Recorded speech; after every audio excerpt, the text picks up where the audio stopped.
नमस्कार साथियों, आप सभी का इंडिया टॉक पर स्वागत है। मैं हूं शशिकांत कुमार।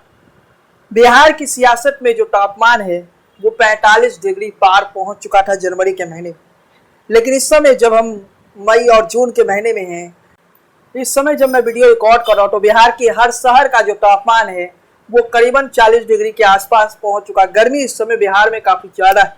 बिहार की सियासत की बात करो, जनवरी के महीने से ही बिहार में तापमान बढ़ना शुरू हो गया था और अभी जब हम जून के महीने में है तो 40 डिग्री बिहार के हर शहर में गर्मी काफी ज्यादा है। लेकिन बिहार की राजनीति में गर्मी जो है वो तो जनवरी के महीने से बढ़ना शुरू हो गया था। बिहार की राजनीति की गर्मी की जो तापमान थी वो जनवरी के महीने में 40 डिग्री पार हो गया था। इस राजनीति का जो तापमान है इस समय वो 50 डिग्री पार कर चुका है। बिहार की जो राजनीतिक तापमान बढ़ रहा है उसका असर भी दिखने लगा है। सीट शेयरिंग के मुद्दे पर गठबंधन में ही आसपास की लड़ाई चल रही है, गठबंधन के अंदर ही लड़ाई चल रही है, एनडीए हो या महागठबंधन। लेकिन कहानी की दूसरी परिस्थिति की और बातें। पोल टेकर नाम का एक सर्वे एजेंसी है, उसने एक सर्वे किया। उस सर्वे के अनुसार बिहार में तेजस्वी प्रसाद यादव क्या चुनाव जीतने जा रहे हैं। उन तमाम मुद्दों पर हम पोल टेकर के सर्वे पर भी जिक्र करेंगे और उस सर्वे के बारे में आपको विस्तार से बताएंगे। लेकिन उससे पहले वर्तमान में गठबंधन की परिस्थितियों पर हम चर्चा कर लें। क्या जो मौजूदा परिस्थिति दिख रहा है, जो मौजूदा दृश्य दिख रहा है, क्या गठबंधन का स्वरूप अक्टूबर में जब चुनाव होगा तो सेम रहेगा या कुछ बड़ा परिवर्तन देखने को मिलेगा। जरा कुछ महत्वपूर्ण बयानों को मैं लेके आता। विधानसभा चुनाव से पहले माले ने 45 सीटों की मांग की, यानी वामपंथी दलों ने 45 सीटों की मांग महागठबंधन की। दूसरा बड़ा बयान चिराग पासवान का आता है जो कहते हैं कि हम 243 सीटों पर चुनाव लड़ने जा रहे हैं। और तीसरी बड़ी बयान आता है मुकेश सहनी से जो डिप्टी सीएम पद का तो पहले ही ऐलान कर चुके हैं। वो कहते हैं कि 60 सीटों पर चुनाव लड़ेंगे। चौथा बड़ा बयान आता है जीतन राम मांझी की तरफ से जो 30 से 40 सीटें मांग कर रहे हैं। जीतन राम मांझी कहते हैं कि वो जो फैसले चाहते हैं सरकार में हो वो सारे फैसले तब तक संभव नहीं है जब तक जीतन राम मांझी, आप कह सकते हैं कि एक महत्वपूर्ण भूमिका सरकार में ना निभाए। इसलिए कम से कम 27 विधायकों को जिताना है तो उसके लिए 30 से 40 सीटें जीतन राम मांझी को चाहिए। ये बातें जीतन राम मांझी की तरफ से कहा गया। चिराग पासवान ने, आप कह सकते हैं, जनसभा में ऐलान कर दिया, आरा की जनसभा में ऐलान कर दिया था। जरा हम आपको वो वीडियो दिखाते हैं जब चिराग ने ऐलान किया और चिराग पासवान ने कह दिया कि 243 सीटों पर एनडीए के लिए वो लड़ेंगे। 243 सीटों पर जहां जहां एनडीए लड़ेगी वहां चिराग पासवान लड़ेंगे। आपको लग रहा होगा कि चिराग पासवान ने यही तो कहा है कि एनडीए के कैंडिडेट जहां जहां लड़ेंगे वहां से चिराग पासवान लड़ेंगे। लेकिन इसके पीछे की राजनीति कुछ और है। पहले बयान सुनिए, उसके बाद आगे की बात करूंगा। तो हाँ, मैं बिहार से चुनाव लड़ूंगा।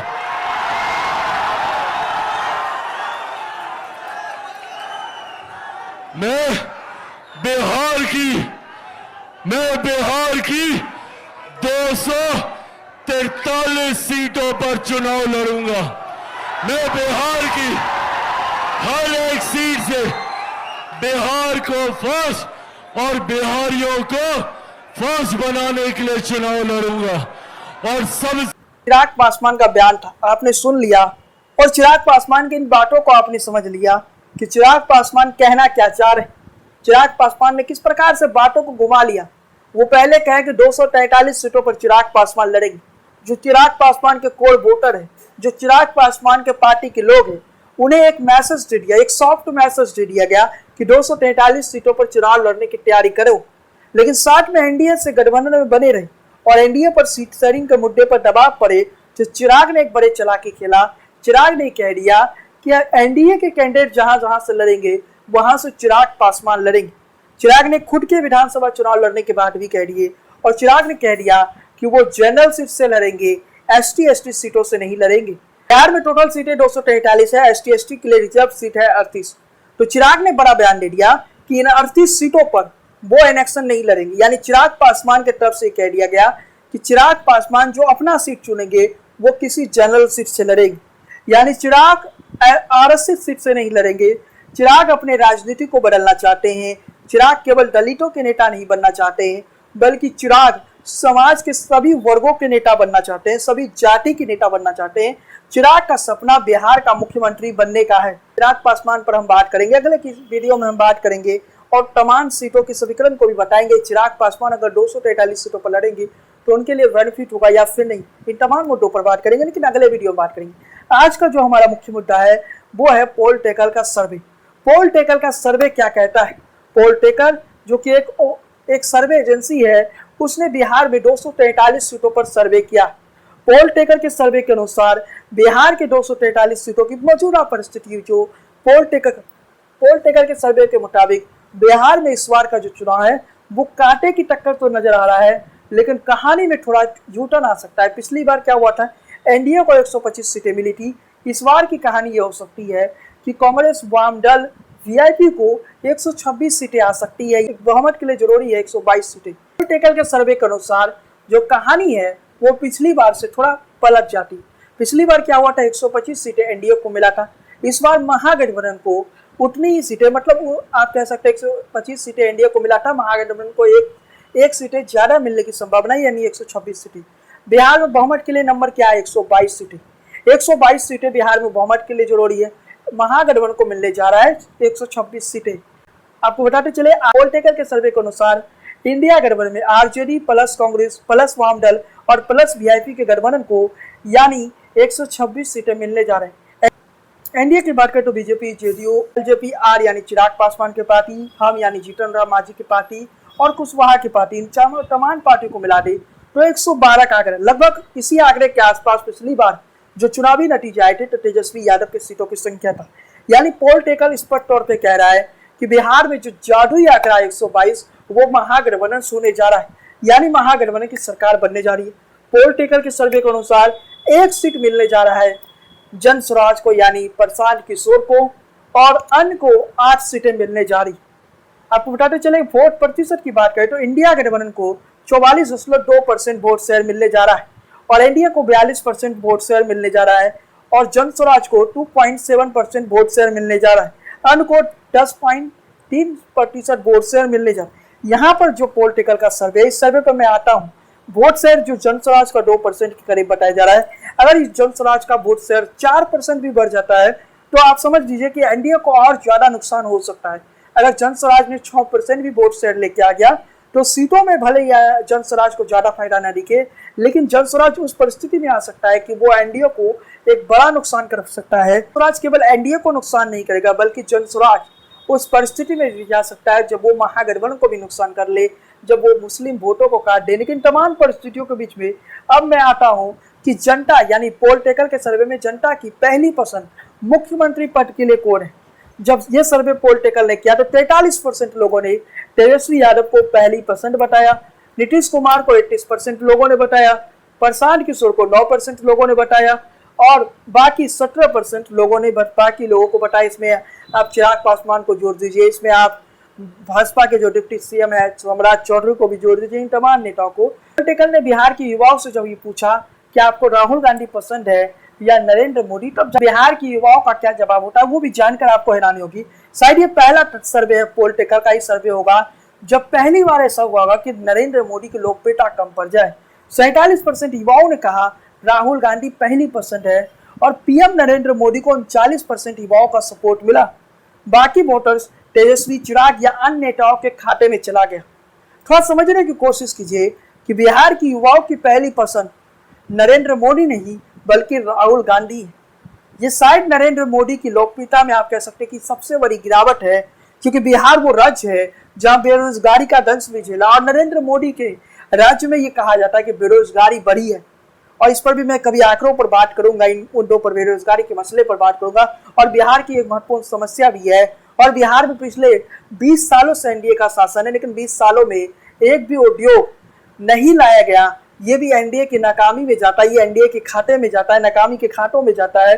लेकिन पोल टेकल का ये सर्वे, और इस सर्वे में महागठबंधन की सरकार यानी इंडिया गठबंधन की सरकार बनने की जो आस लगी है, ये एक बड़े परिवर्तन का कारण कहीं बिहार ना बनने जा रहा है। कहीं बिहार में एक नए क्रांति का शुरुआत तो नहीं होने जा रहा है, उसका संकेत तो कहीं नहीं दे रहा है ये सर्वे पोल टेकल का। क्योंकि बिहार की जनता का जो मूड है इस समय, जो मूड है वो वाकई एनडीए के अगेंस्ट में है, वो एनडीए के पक्ष में नहीं है। मैं इस सर्वे में ये भी कहना चाहता हूँ कि जन स्वराज को जो सीटें दी गई है, 1 सीटें दी गई है, जन स्वराज की जो सीटें होगी, मेरा अनुमान है कि जन स्वराज को जो सीटें मिलेगी वो 2 से 15 के बीच में रहेगी। इसके आसपास ही जन स्वराज हो सकती है वर्तमान परिस्थिति में, अब जैसे जैसे चुनाव निकट आएगा, चुनाव नजदीक आएगा, उसके जनसुराज के कैंडिडेट को देखने के बाद ही बताया जा सकता है। और क्योंकि इस बार का चुनाव जो बिहार में होने जा रहा है वो कैंडिडेट वर्सेस कैंडिडेट होने जा रहा है।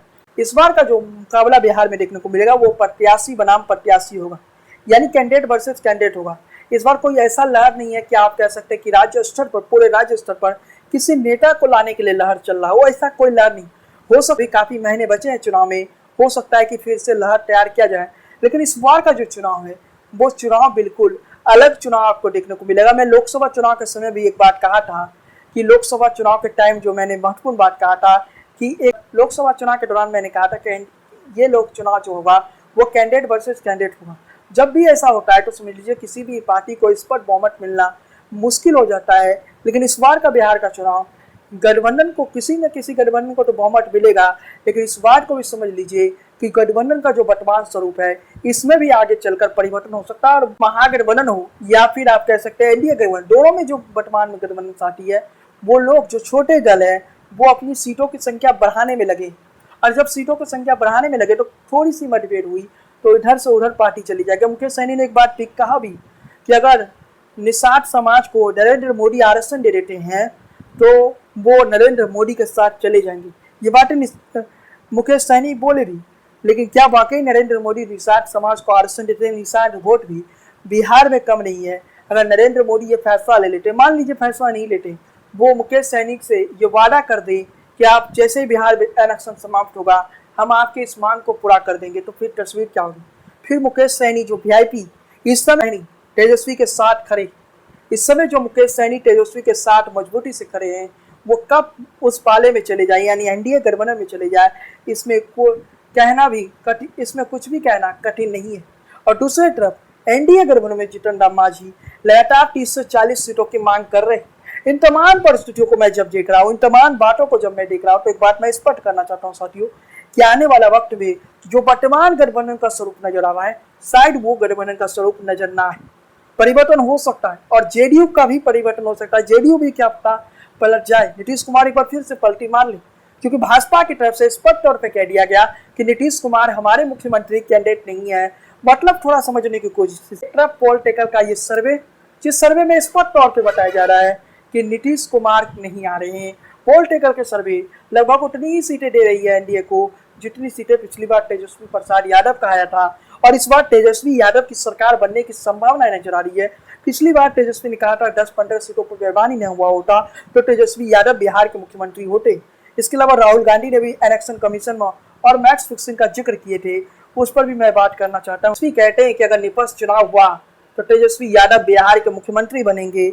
और राहुल गांधी ने भी एक ट्वीट राहुल गांधी का भी है जिसमें राहुल गांधी ने कई प्रश्न खड़े किए। राहुल गांधी ने कई सवाल निशान खड़े किए हैं। किस प्रकार से चुनाव में महाराष्ट्र में धांधली हुई, किस प्रकार से महाराष्ट्र में वोटों को बढ़ा दिया गया, ये राहुल गांधी के वो लेख जो अखबार में भी छपी थी, स्क्रीन पर आप देख सकते हैं। तो तमाम मुद्दे इस समय बिहार की सियासत में दिख रही है, तमाम बातें इस समय बिहार की राजनीति में दिख रही है। राहुल गांधी कई बड़े मुद्दों को उठा रहे हैं और कहीं ना कहीं फेयर इलेक्शन की बात हो रही है कि तेजस्वी यादव जब कहते हैं कि पिछली बार ही निष्पक्ष चुनाव हुआ होता तो तेजस्वी प्रसाद यादव बिहार के मुख्यमंत्री बन गए होते, 10-15 सीटों पर धांधली हुई। ये बातें जब तेजस्वी कह रहे हैं तो इसे मामूली मत समझा करे। राहुल गांधी ने भी कई सवालों निशान खड़े किया। अब राहुल गांधी के उन्हीं सवालों को मैं बात करने आया हूँ साथियों, जो राहुल गांधी ने खड़े की। आपने अखबार के कट भी देखे जिसमें राहुल गांधी ने, और इस समय भी स्क्रीन पर देख रहे होंगे, लेकिन ट्विटर के माध्यम से राहुल गांधी ने कुछ सवाल खड़े किए हैं। पहला सवाल, चुनाव में चोरी का पूरा खेल। राहुल गांधी कुछ महत्वपूर्ण बातें मैं बता देता हूँ। अखबार में आर्टिकल भी दिखा जो हम लगातार स्क्रीन पर दिखा रहे हैं, इसके ट्वीट भी दिखा रहे हैं। लेकिन तमाम परिस्थितियों के बीच में राहुल गांधी का बयान को, राहुल गांधी की बातों को थोड़ा समझिए जो उन्होंने ट्विटर के माध्यम से लिखा, जो कि अवैक्स हो चुका है। चुनाव की चोरी का पूरा खेल। 2024 का महाराष्ट्र विधानसभा चुनाव में लोकतंत्र का धांधली का ब्लूप्रिंट था। अपने आर्टिकल में विस्तार से बताया कैसे ये साजिश स्टेप बाय स्टेप रची गई। राहुल गांधी ने अखबार में, जो कि मैं दिखा भी रहा हूँ, आर्टिकल लिखा था, उस बात को भी ट्विटर में जिक्र करते हैं। स्टेप 1, चुनाव आयोग की नियुक्ति करने वाले पैनल पर कब्जा। स्टेप 2, वोटर लिस्ट में फर्जी मतदाता जोड़े गए। स्टेप 3, मतदाता प्रतिशत बढ़ाकर दिखाए गए। स्टेप 4, जहां बीजेपी को जिताना था वहां टारगेट करके फर्जी वोट करवाई गई। और स्टेप 5 जो है वो 5वां है, सबूतों को छुपा लिया गया। ये समझना बिल्कुल मुश्किल नहीं है कि महाराष्ट्र में भाजपा इतनी बौखलाई क्यों थी, लेकिन चुनाव में धांधली के मैच फिक्सिंग जैसी होती। जो पक्ष धोखाधड़ी करता है वो भले ही जीत जाए, लेकिन इससे लोकतांत्रिक संस्थाएं कमजोर होती है, जनता नतीजों से भरोसा उठ जाता है। हर जिम्मेदार नागरिकों को सबूतों को खुद देखना चाहिए और समझनी चाहिए और जवाब मांगनी चाहिए, क्योंकि महाराष्ट्र की ये मैच फिक्सिंग अब बिहार में भी दोहराई जाएगी। फिर भी वहां जहां बीजेपी हार रही होगी, ये मैच फिक्सिंग करवाई गई चुनाव और लोकतंत्र के लिए जहर था। ये बातें राहुल गांधी ने कह दिया, यानी राहुल गांधी ने स्पष्ट तौर पर कह दिया कि महाराष्ट्र विधानसभा चुनाव में धांधली हुआ था, महाराष्ट्र के विधानसभा में धांधली हुआ था, मैच फिक्सिंग हुआ था। वो मैच फिक्सिंग का आरोप लगा रहे। तेजस्वी कहते हैं कि पिछले विधानसभा में ही फेयर इलेक्शन हुआ होता तो तेजस्वी प्रसाद मुख्यमंत्री हो जाते, लेकिन उन तमाम परिस्थितियों के बीच में इस समय सर्वे भी आ रही है। तमाम सर्वे में तेजस्वी यादव मजबूत स्थिति में है। तमाम सर्वे की जो परिस्थिति नजर आ रहा है उसमें तेजस्वी यादव की लोकप्रियता चरम पर है। तेजस्वी यादव बिहार के मुख्यमंत्री बनने के करीब है। खैर, पिछली बार भी तमाम एग्जिट पोल गलत साबित हो गया था। तेजस्वी यादव बिहार के मुख्यमंत्री नहीं बन पाए थे।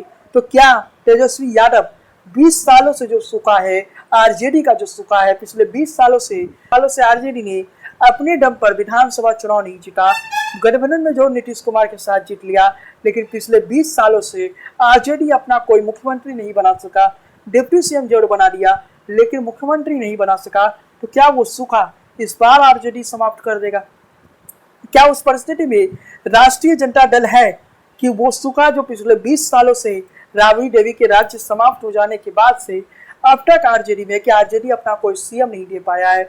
तेजस्वी यादव पिछले बार बेहतर प्रदर्शन किया तो कह दिया गया ये चिराग मॉडल के कारण होगा, क्योंकि चिराग मॉडल के जरिए जेडीयू की सीटों पर चिराग लड़े थे और उन्हीं सीटों पर आरजेडी जेडीयू के ज्यादातर सीटों पर आरजेडी चुनाव लड़े और आरजेडी चुनाव जीत गए। मतलब चिराग मॉडल का जिक्र किया गया कि चिराग मॉडल के कारण तेजस्वी यादव की सीटें बढ़ गई। पिछली बार 2015 में जब आरजेडी ने अच्छा प्रदर्शन किया तब भी तेजस्वी को क्रेडिट नहीं मिला।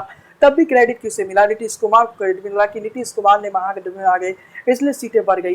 लेकिन तमाम परिस्थितियों में तेजस्वी ने हर उस चुनाव में खुद को साबित किया। 2025 के चुनाव में अगर तेजस्वी ने साबित कर दिया और 2025 के विधानसभा चुनाव को तेजस्वी जीत जाते हैं तो उसके बाद शायद तेजस्वी के आलोचकों के पास कोई जवाब नहीं होगा। लेकिन तेजस्वी यादव इस समय मजबूत स्थिति में है। तेजस्वी बिहार के सीएम बनने के करीब है, क्योंकि सर्वे तो यही बता रहे हैं, पोल टेकर का सर्वे हो या इससे पहले सी वोटर के सर्वे पर भी इन टॉक ने जिक्र किया था, तो सी वोटर के सर्वे में भी इन्हीं बातों को बताया गया कि तेजस्वी यादव की लोकप्रियता ज्यादा है।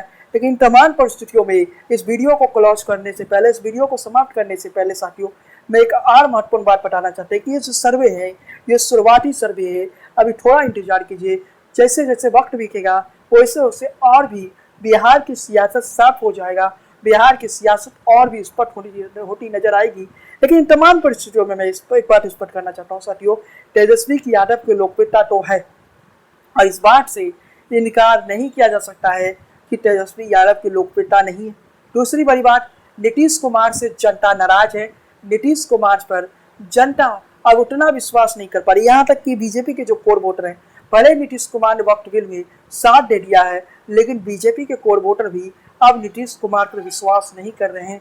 और स्पष्ट तौर पर समझिए कि नीतीश कुमार की जो राजनीति पलटा और पलटी का खेल था, उस खेल ने नीतीश कुमार की छवि को नुकसान पहुंचा है। तीसरी बड़ी बात कि जो गठबंधन का वर्तमान परिदृश्य आपको दिख रहा है, इसमें आगे चलकर हो सकता है बड़े परिवर्तन हो जाए। मैं एक बार फिर से बताना चाहता हूं कि अगर सीएम पद पर नीतीश कुमार का नाम का अनाउंसमेंट भारतीय जनता पार्टी नहीं करती और महाराष्ट्र मॉडल को बिहार में लागू करने की कोशिश करेगी तो नीतीश कुमार ये होने नहीं देंगे। नीतीश कुमार उससे पहले ही कहीं ना कहीं पलट जाएंगे और इसके बाद बिहार की राजनीति में आप कह सकते हैं बड़ा खेल हो जाएगा। अगर नीतीश पलटते हैं या महागठबंधन में आते हैं या कांग्रेस के साथ गठबंधन करते हैं, ये देखने वाली बात है, क्योंकि कांग्रेस भी तेजस्वी के सीएम पद पर खुश नहीं है और कांग्रेस के नेता लगातार तेजस्वी यादव के ताजपोशी पर कहीं ना कहीं सवाल खड़े कर रहे हैं। वो कहते हैं इलेक्शन के बाद मुख्यमंत्री बनाएंगे, पहले सरकार बनाएंगे। लेकिन एक बात और मैं कहना चाहता हूं कि हाल में ही आरसीबी ने आईपीएल का ट्रॉफी जीता है। 18 सालों का लंबा इंतजार के बाद क्या तेजस्वी यादव भी वो करिश्मा कर सकते हैं जो आरसीबी ने 18 सालों के बाद किया? क्या तेजस्वी यादव 20 सालों के बाद बिहार की राजनीति में, बिहार की सत्ता में किंग बन के उभरेंगे? या 20 सालों के बाद एक बार फिर से आरजेडी की सरकार बनेगी? आज जब मैं ये वीडियो का विश्लेषण कर रहा हूँ तो आज ही लालू प्रसाद यादव बिहार के पूर्व मुख्यमंत्री का जन्मदिन भी है। तो लालू प्रसाद यादव जी को जन्मदिन की हार्दिक शुभकामनाएं। तो क्या तेजस्वी प्रसाद यादव इस बार लालू प्रसाद यादव को उनके जन्मदिन पर सबसे बड़ा तोहफा देंगे? क्या तेजस्वी यादव बिहार के मुख्यमंत्री अक्टूबर-नवंबर में बन जाएंगे, अपने दम पर आरजेडी को चुनाव जिता देंगे और 20 सालों के बाद राष्ट्रीय जनता दल बिहार की राजनीति के केंद्र बिंदु बन जाए? भले ही राष्ट्रीय जनता दल बीच में कुछ सालों के लिए सरकार में पार्टनरशिप में रही हो, लेकिन इस बार जो मौका तेजस्वी के पास है, अगर तेजस्वी यादव बिहार के चुनाव को जीत जाते हैं तो उनके सारे आलोचकों को जवाब दिया जाएगा और जो जंगल राज का कलंक लालू यादव के राज्य में लगा, उस जंगल राज के कलंक को भी तेजस्वी यादव कहीं ना कहीं ढो सकते हैं अपने अच्छे शासनकाल से। कई सवाल हैं, शायद आने वाले वक्त में जवाब मिलेगा, क्योंकि पोल टेकल का सर्वे तो कह रहा है कि तेजस्वी की सरकार बन रही है, लेकिन इंतजार करिए, क्योंकि इस समय जो सर्वे हो रही है ज़्यादातर सर्वे तेजस्वी के पक्ष में है। लेकिन इंतजार करिए, क्योंकि ये बिहार है, यहाँ कब चुनाव पलट जाए कोई नहीं जानता है। पिछला 2 विधानसभा का नतीजा आपको भी पता है कि पिछले 2 विधानसभा चुनाव में एग्जिट पोल तक बिहार में गलत हो गया। तो ये तो बस ओपिनियन पोल है, इसलिए उम्मीद ज़्यादा मत रखिए। लेकिन ये मैं कहना चाहता हूँ कि आरजेडी को एज है, आरजेडी को इस बार उम्मीद है कि राष्ट्रीय जनता दल अब सरकार बना सके। लेकिन चले साथियों, आज के इस वीडियो को हम यहीं समाप्त करते हैं। चैनल पर पहली बार आए तो सब्सक्राइब वाला बटन दबा दीजिए, बेल आइकन की घंटी को बजाना बिल्कुल ना भूलिए, फेसबुक पेज को फॉलो कीजिए, लाइक कीजिए। बने रहिए टॉप के साथ। जय हिंद, वंदे मातरम।